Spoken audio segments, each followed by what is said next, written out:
नमस्कार। आज मैं बात करूंगी इंडियन एविडेंस एक्ट के सेक्शन 103 एंड 104 के बारे में।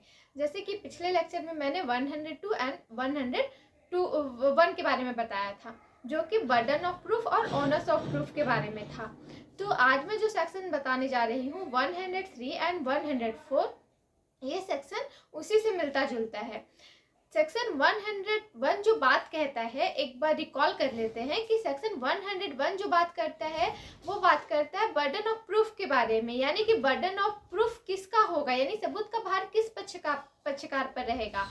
तो जो पक्षकार चाहता है कि न्यायालय है वो उसके फेवर में निर्णय दे, तो बर्डन ऑफ प्रूफ उस पर ही जाएगा। ये सेक्शन 101 कहता है। सेक्शन 102 बात करता है ऑनर्स ऑफ प्रूफ के बारे में। तो सेक्शन 102 बात करता है कि बर्डन ऑफ प्रूफ जो अगर दोनों पक्षकार की तरफ से यदि सबूत नहीं आता है, एविडेंस कोई नहीं आता है, साक्ष्य नहीं आता है, तो जो दोनों में से जो पार्टी हारने वाला रहेगा, बर्डन ऑफ प्रूफ उसी पर रहेगा। यानी कि 102 बात करता है ऑनर्स ऑफ प्रूफ के बारे में। अब बात करते हैं कि दोनों में डिफरेंस क्या है, बर्डन ऑफ प्रूफ और ऑनर्स ऑफ प्रूफ में डिफरेंस क्या है।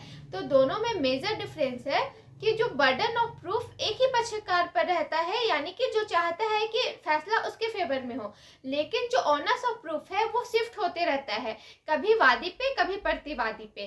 तो ये था आपका बर्डन ऑफ प्रूफ सेक्शन 101 और सेक्शन 102 ऑनर्स ऑफ प्रूफ। आज हम बात करेंगे सेक्शन 103 और 104 के बारे में। सेक्शन 103 101 से मिलता जुलता है।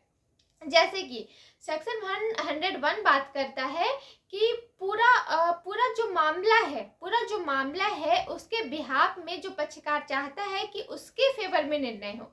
लेकिन यहाँ पे 103 ये बात करता है कि वो सिर्फ पर्टिकुलर फैक्ट को साबित करे। यहाँ पर 101 बात कर रहा है कि वो पूरे तथ्य को साबित करे, पूरा जो केस है उसको साबित करे। लेकिन यहाँ 103 बात करता है कि किसी पर्टिकुलर तथ्य को साबित करे। जैसे कि एग्जाम्पल के तौर पर ए ने बी पे ये इल्जाम लगाया है कि उसने उसके दोस्त को मारा, और बी ने ए के दोस्त को मारा, और बी ने ये कन्फेशन या एडमिट किया है सी के सामने कि मैंने ए के दोस्त को मारा, जान से मारा।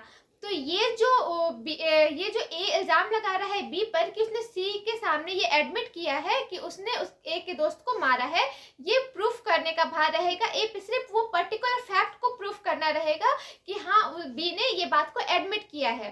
तो ये सेक्शन 103 बात करता है। अब आते हैं सेक्शन 104 के बारे में। सेक्शन 104 बात करता है कि किसी भी साक्ष्य को साबित करने के साथ साथ किसी दूसरे साक्ष्य का भी साबित किया जाना, जो कि एक तथ्य के साथ साथ दूसरे तथ्य पर भी निर्भर करता है।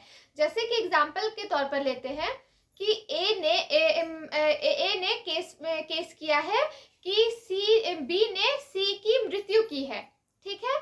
अब वहां पे बात आता है कि कोर्ट ये कहेगा कि क्या सी, पहले आप ये साबित कीजिए, कोर्ट ए को ये बोलेगा कि पहले आप ये साबित कीजिए कि सी का मृत्यु हुआ है या नहीं, ये साबित करना होगा। यानी कि सेक्शन 104 बात करता है कि किसी एक तथ्य को साबित करते समय किसी दूसरे तथ्य का साबित किया जाना। यानी कि आपको कोर्ट में आप, जैसे मैंने कोर्ट में ये बात दायर किया कि ए ने मेरे फ्रेंड को मारा है, तो मुझे ये सबसे पहले साबित करना होगा कि मेरे फ्रेंड की मृत्यु हुई है। तो ये था सेक्शन 104। तो आप 101, 102, 103 एंड 104 उम्मीद है कि आप इजीली समझ गए होंगे। अगर कोई क्वेश्चन रह गया तो आप कमेंट बॉक्स में कर दीजिएगा। Thank you.